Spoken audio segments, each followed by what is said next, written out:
ইতিহাস গড়লেন মোহাম্মদ সালাহ। পিএফএ বর্ষসেরা খেলোয়াড়ের মুকুটে নতুন পালক। বন্ধুরা, একটা প্রশ্ন করি, আপনারা কি জানেন ইংল্যান্ডের পেশাদার ফুটবলার অ্যাসোসিয়েশন বা পিএফএ এর বর্ষসেরা খেলোয়াড়ের পুরস্কার ইতিহাসে কেউ 3বার জিততে পারেননি? কেউ না, একেবারে শূন্য। কিন্তু এবার সেই ইতিহাস ভাঙলেন এক মিশরীয় তারকা, যিনি লিভারপুলকে শিরোপা এনে দিয়েছেন, গোলের পর গোল করেছেন আর ভক্তদের হৃদয়ে জায়গা করে নিয়েছেন। হ্যাঁ, ঠিক ধরেছেন, তিনি মোহাম্মদ সালাহ।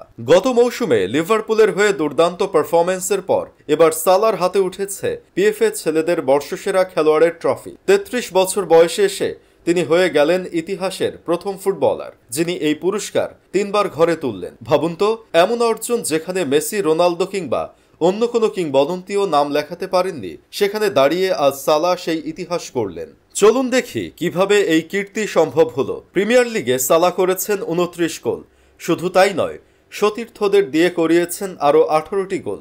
অর্থাৎ গোল করায় যেমন দক্ষ, তেমনি গোল বানাতেও অসাধারণ। এই পারফরমেন্সই তাকে এনে দিয়েছে লিভারপুলের লিগ শিরোপা আর ব্যক্তিগত স্বীকৃতি হিসেবে এই মর্যাদাপূর্ণ পুরস্কার হাতে পেয়ে যখন তাকে জিজ্ঞেস করা হলো শৈশবে কি এমন কিছু কল্পনা করেছিলেন, সালাহ হেসে বললেন, অবশ্যই, আমি ফুটবলার হতে চেয়েছিলাম, বিখ্যাত হতে চেয়েছিলাম, পরিবারের জন্য কিছু করতে চেয়েছিলাম, কিন্তু তখন এত বড় কিছু স্বপ্ন দেখার সাহস ছিল না। বয়স বাড়ার সঙ্গে সঙ্গে স্বপ্নও বড় হয়েছে, লক্ষ্যও পাল্টেছে। ভাবুন তো, মিশরের ছোট্ট এক গ্রাম থেকে উঠে এসে আজ তিনি ইংলিশ ফুটবলের ইতিহাসে জায়গা করে নিয়েছেন। তবে সালাহর এই পুরস্কার জেতা অনেকটাই অনুমেয় ছিল, কারণ সংক্ষিপ্ত তালিকায় যারা ছিলেন লিভারপুলের অ্যালেক্সিস ম্যাক অ্যালিস্টার, ম্যানইউ অধিনায়ক ব্রুনো ফার্নান্দেস, নিউক্যাসেলের আলেকজান্ডার ইসাক, চেলসির কোল পামার আর আর্সেনালের ডেকলাইন রাইস সবাই দুর্দান্ত মৌসুম কাটালেও সালাহর নামের সামনে তাদের পারফরম্যান্স ফিকে হয়ে গেছে।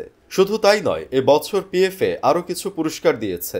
বর্ষসেরা তরুণ খেলোয়াড় হয়েছেন অ্যাস্টন ভিলার 23 বছর বয়সী মিডফিল্ডার মর্গান রজার্স। তিনি ভিলার ইতিহাসে 5ম তরুণ হিসেবে নাম লেখালেন এই কাতারে। এর আগে অ্যান্ডি গ্রে, গ্যারিশ, অ্যাশলি ইয়ং আর জেমস মিলনার পেয়েছিলেন এই সম্মাননা। অন্যদিকে বর্ষসেরা নারী ফুটবলারের পুরস্কার উঠেছে আর্সেনালের স্প্যানিশ মিডফিল্ডার মারিওনা কালদেন্তের হাতে। আর ইংল্যান্ড জাতীয় দলের সাবেক কোচ স্যার গ্যারেথ সাউথগেট পেয়েছেন 2025 সালের পিএফএ মেরিট অ্যাওয়ার্ড, দেশের ফুটবলে তার অবদানের স্বীকৃতি স্বরূপ। তাহলে বন্ধুরা, ইতিহাসে 3বারের মতো পিএফএ বর্ষসেরা খেলোয়াড় জিতে মোহাম্মদ সালাহ এখন কোথায় দাঁড়ালেন? তিনি কি লিভারপুলের সর্বকালের সেরাদের একজন হয়ে গেলেন? আপনারা কি মনে করেন, সালাহর পর আর কেউ কি পারবেন এই রেকর্ড ভাঙতে? আপনার মতামত কমেন্টে জানাতে ভুলবেন না।